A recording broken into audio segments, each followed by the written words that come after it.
നമസ്കാരം, എല്ലാവർക്കും astro and life style ചാനലിലേക്ക് സ്വാഗതം.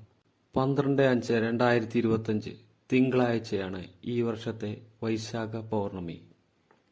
ഈ പൗർണമിയിൽ നമ്മൾ ചെയ്യുന്ന പൂജകൾക്കും വഴിപാടുകൾക്കും വളരെ നല്ല ഫലമാണ് ലഭിക്കുന്നത്. വിശാഖം നാളും പൗർണമിയും തിങ്കളാഴ്ചയും കൂടി വരുന്നതാണ് ഈ വർഷത്തെ വൈശാഖ പൗർണമി.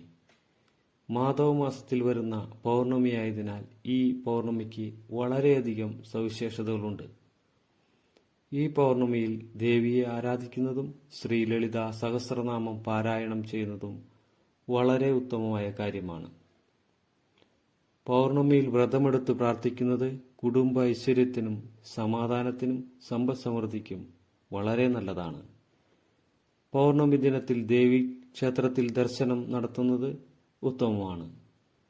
വൈശാഖമാസമായതിനാൽ ശ്രീ ഗുരുവായൂരപ്പനെ ദർശിച്ച് പ്രാർത്ഥിക്കുന്നത് കുടുംബത്തിൽ സമാധാനം, സന്തോഷവും ഐശ്വര്യവും എന്നിവ ഉണ്ടാകുന്നതിന് വളരെ നല്ലതാണ്. സിദ്ധാർത്ഥന് ബോധോദയമുണ്ടായി ബുദ്ധനായി ദിവസം ഈ പൗർണമി ദിനമാണ്.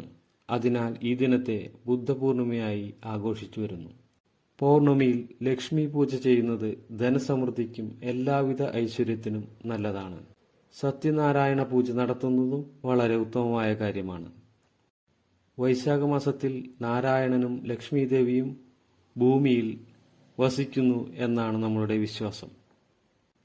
ധനസമൃദ്ധിക്ക് അഷ്ടലക്ഷ്മി സ്തോത്രം ജപിക്കുന്നത് വളരെ ഉത്തമമാണ്. മന്ത്രം ഇതാണ്: നമസ്തേസ്തു മഹാമായേ ശ്രീപീഠേ സുരപൂജിതേ ശംഖചക്രഗദാഹസ്തേ മഹാലക്ഷ്മീ നമോസ്തുതേ.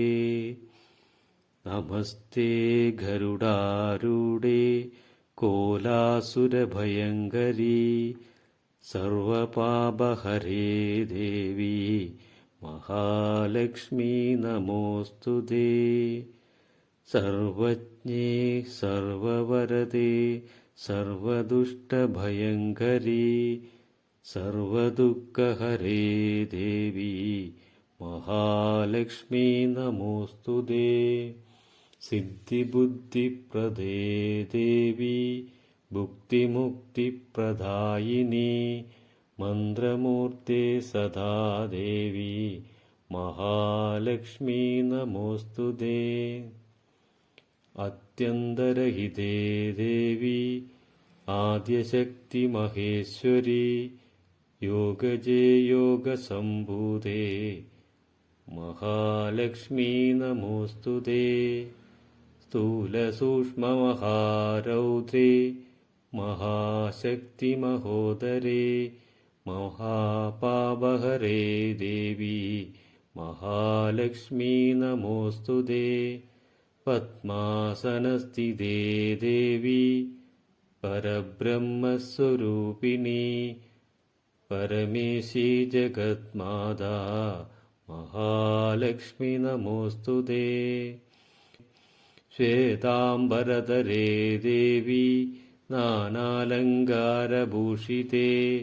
ജഗത്സിതേ ജഗന്മാത മഹാലക്ഷ്മി നമോസ്തുതേ. ഈ വീഡിയോ നിങ്ങൾക്ക് ഇഷ്ടപ്പെട്ടാൽ സബ്സ്ക്രൈബ് ചെയ്യാനും ലൈക്ക് ചെയ്യാനും മറക്കരുത്.